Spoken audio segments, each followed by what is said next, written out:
Fans కావచ్చు, cinema fans కావచ్చు అందించాలన్న ప్రయత్నమా? ఇందులో ట్రైలర్లో 1-2 షాట్లు పడ్డాయి. ఎలాంటిదండి? ఓ అరిచేదా? ఓ మీరు భలే కనెక్ట్ అయ్యారు సార్. అసలు మాకు అసలు థాట్ కూడా రాలేదు ఇప్పుడు దాకా. బట్ నో కాదు సార్, అది వేరే ప్రపంచం, ఇది వేరే ప్రపంచం. Last question. ఇప్పుడు నాని 100 కోట్ల మార్కెట్ దాటేసిన హీరో, 100 కోట్ల కలెక్షన్ దాటేసిన హీరో. సో ఇప్పుడు టైర్ 1లో చేరిపోయినట్టేనా? టైరా? అది ఎక్కడ ఉంటుంది సార్? అది ఎలా ఉంటుంది నాకు తెలియదు. But I never understood this question, Murthy garu. Genuinely I'm saying it's not about I will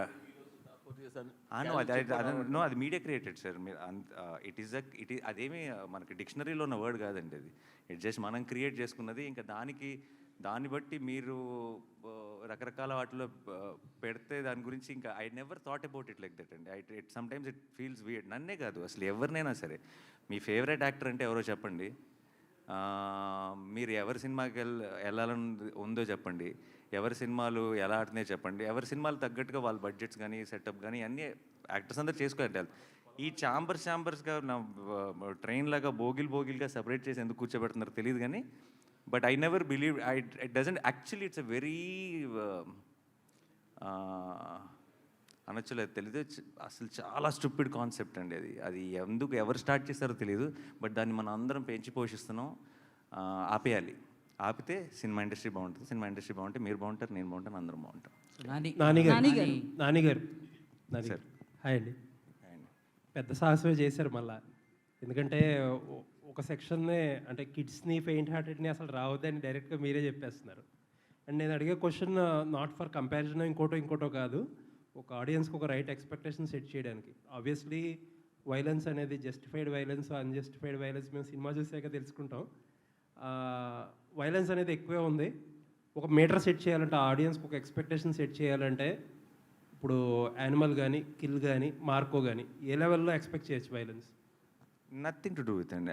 అంటే కంపారిజన్ కాదు, ఏ సినిమాకి ఆ సినిమా అంటే కైండ్ ఆఫ్ అసలు కంపారిజనే కాదు, but the kind of bloodshed we ఆ మూడు సినిమాలు ఐ థింక్ 3 డిఫరెంట్, చాలా ఈ సినిమాకి చాలా దూరంగా ఉండే సినిమాలు. అంటే వాటి గ్రామరే వేరు, దీని గ్రామర్ వేరు. సో నేను